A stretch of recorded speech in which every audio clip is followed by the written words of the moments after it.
Good afternoon and welcome to the Creative Corner. In this video, let's dive deep into mastering the art of letting go. Let's get started. Okay, so I've written a couple of points down.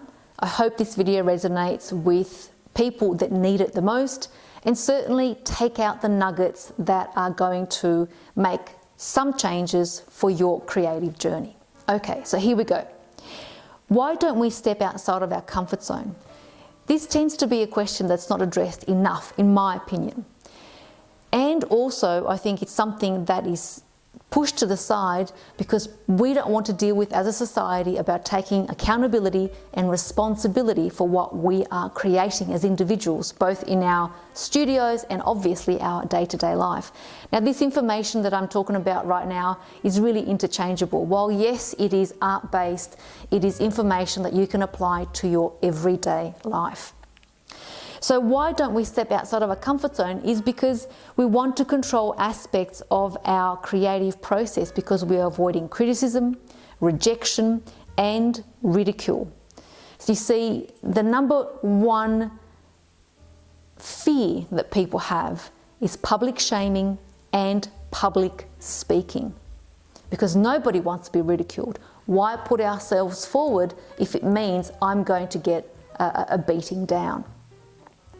Now, when you address that and dive deeper into why is it that you don't want to go forward, you start to unravel and peel the onion and uncover things that are resistances, that are barriers to your next step in your creative process. I'm not going to go deep diving into that. That's another whole video altogether. But at least I'm giving you a nugget, enough for you to consider why is it that you are not stepping outside of your comfort zone. Now, let me give you a personal example. When I started painting 23 or odd years ago, and I mean oil painting, I always used to draw and sketch prior to that, but I took up oil painting seriously about 23 years ago. I made this idiotic decision in my mind that I would only paint apples and pears. I mean, how ridiculous is that? And I made sure that I avoided classes that did portrait painting and chose to stick with what I thought in my mind were simple subjects. I mean, that's ridiculous.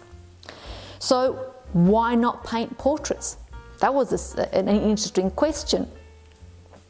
Well, for me, what happened is that I had set about rules that were familiar, and so I created safe, creative play zones, or a playground or a studio. So if I walk into my studio, I knew exactly that I could only paint pears and apples, and therefore I wouldn't stuff up a painting, I wouldn't ruin a painting, and therefore I wouldn't walk out feeling low self-esteem and unworthy about myself. I mean, that is an incredible thing to do when you think about it, in order to limit yourself. Not a positive thing, but it was an incredible thing to do because I realized that I was the one standing in my own way. I was the barrier. Now, if you ask yourself, well, what sits outside this invisible safe zone? The unknown. And when you step into that unknown, absolute magic, freedom, and inner power. Magic, freedom, and inner power. If you've ever done anything remotely unconventional, you will understand those emotions. When I made the decision to paint people, everything shifted for me. I mean, everything. I won a scholarship. I became a semi-finalist in a notable portrait prize. I had my own solo exhibition. I painted people and met people that I would have never ever met or came across in my entire life. And much more from one decision. Now, if I never stepped outside the familiar into the unknown, I would have missed out on so much magic, inner experience and expansion.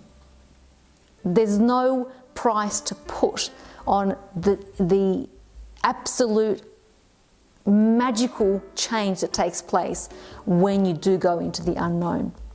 Now, here's a story of an artist I met in a well-known art gallery probably about a decade ago.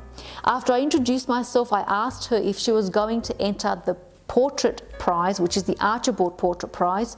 And for those that are not familiar, the Archibald Portrait Prize is a prestigious art competition in Australia. She said, and I quote, "Why would I bother anyone to sit for me? Why would I bother anybody to sit for me?" Alarm bells went off right there. Who am I for them to be my sitter? Who am I? I am nobody, she said. Besides, it's hard to get a person of notoriety to be my sitter. Notice the mindset and her belief that is in her inner being. It's hard, I'm nobody, why bother? If you don't value you personally and what you do and your unique self, no one else is going to value you. Let me be quite clear. You are chasing something that is going to give you more pain and heartache than to ask the question of why am I not stepping into the unknown?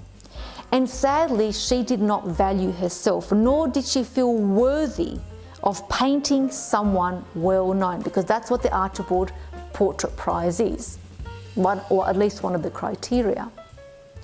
In case you're wondering, this is what self-denigration sounds like, what unworthiness sounds like, and let me give you some examples. I'm not doing this right. That was one of my thoughts in the past. This is too hard. That's why I never painted a portrait. My head hurts. That was an excuse. I'm not good at this. That was another one of my thoughts. And I'll start tomorrow. Well, that always happened in my case. But that's what unworthiness sounds like. And that's what this, unfortunately, artist also sounded like. Now, unworthiness shows up as fear, lack of discipline, not pushing yourself past the familiar, asking why it hasn't happened yet, compulsively repeating the same thoughts. Ultimately, unworthiness leads to creating the same future. For the people that are in my close circle, I always say to them, treat today as a job interview for tomorrow's outcome. If you keep doing the same familiar thing today, don't expect tomorrow to be any different. So if you're hearing those thoughts and emotions and feedback coming through your mind and your body, I can't be bothered, this is too hard, I can't do this, I'll start tomorrow. Know that it's a deeper emotion of unworthiness, more so your skill. Everyone has a creative talent. Everyone can paint, everyone can do, everyone has that gift that is implanted within them. It really is a matter of whether or not we are willing to let go of the resistance that sits in front of us.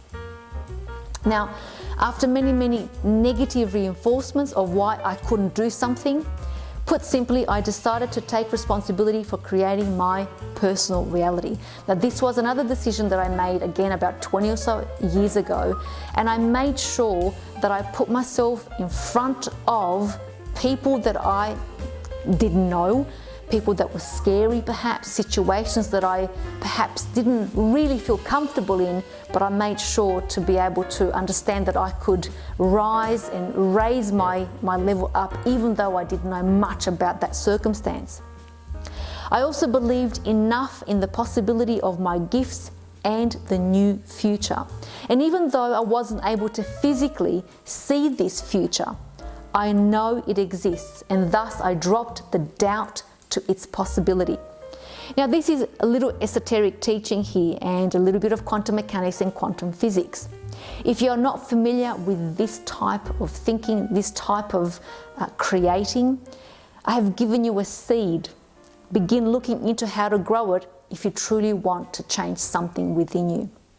So when you go into the studio, pay attention to your routine, to your thinking. Your body memory will always bring you to the familiar, to what you are used to, and it takes conscious effort in paying attention to our thoughts, feelings in order to change. And what's body memory?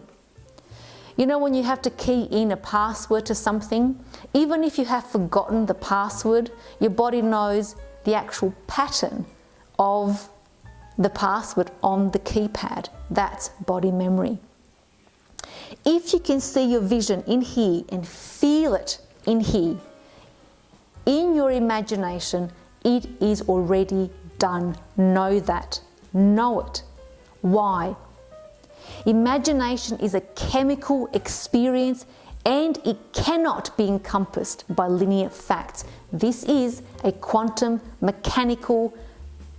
physics, I should say, process. It is an axiomatic truth. Know that. Imagination is the primary manifestation. Remember, it is your inner consciousness and inner conversation which makes tomorrow's facts and outcomes. I'll leave you with some wisdom and insights from some iconic artists. I thank you for joining me and for listening to this video. I trust in the wisdom of the Higher Spirit that it will give you some nuggets of change to incorporate in your daily creative studio, in your daily creative journey, and put you in circumstances that will expand more of the beauty that's within you. Thanks for watching, guys.